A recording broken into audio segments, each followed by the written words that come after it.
So some of you might say, well, this sounds all great for others, but does it really work?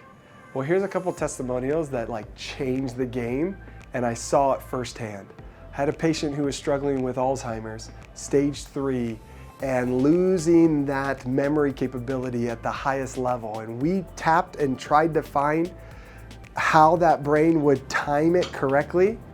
No results. And we went through about 13 different speeds. And when we found the correct speed, which happened to be about 47, made all the difference in the world. And all of that brain came back, and within 3 months, they could recall any memory, they could experience everything, working memory was back, every system was working. You just gotta be willing to find your speed and do the exercises. People always ask, how long do you do this for? I personally do it a minute per day, 1 minute per day. I have done it for up to 3 hours on one given day. Why? Because there's no harm in doing more. You can keep activating this brain as many and as much as you want, but consistency is the key. It's better to do a minute a day than 3 hours in one day and never touch it again. The brain likes consistency. It hardwires with consistency. So what's been so hard is how to narrow down a testimonial that's so precise with the younger kids, because the thousands of kids that I've worked on, everyone has a specific speed. And if you can get them to do the TAP app at their speed, their whole school experience changes.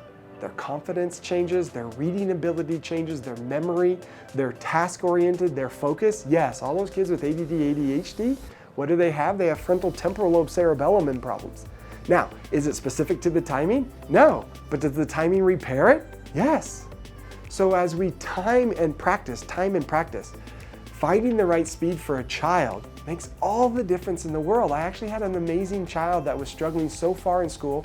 He had a really bad IEP. He was a 3rd grader, couldn't read at his level, and his processing speed was actually 75.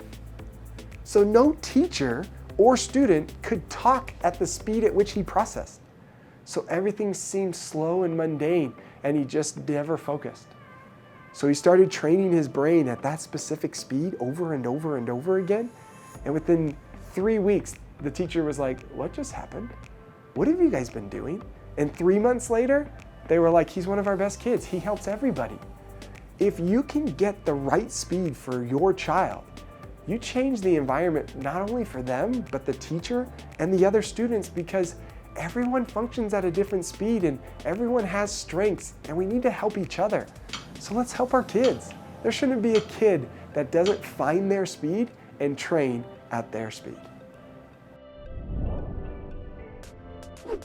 So when we were looking at this kid with the assessment that you're going to do your right hand, your left hand, and both hands, right hand or left hand at 50 beats, and then the alternating at 60. He couldn't process any of those. They were so slow. He was early, late. It was getting scores of 25, 30% accuracy when we need 80 and 90. We sped him up all the way to 75, and that brain was like, just rock solid. Bumped it up to 85, and it went back down to 60, because the right speed matters. It's not just the faster you go, the better you get. So what we did was we trained him at 75, and when you train at 75 and the brain wires at that, then it can adjust to any other speed. So what we kept doing is retesting every week what his 50 and 60 results were. And they went from 25 30s to 60 70s to 90s. 95 at the 50 and 60. Does that mean we changed the speed? No! We trained him at his speed that his brain processed at, and it made all the difference for him and all of his family.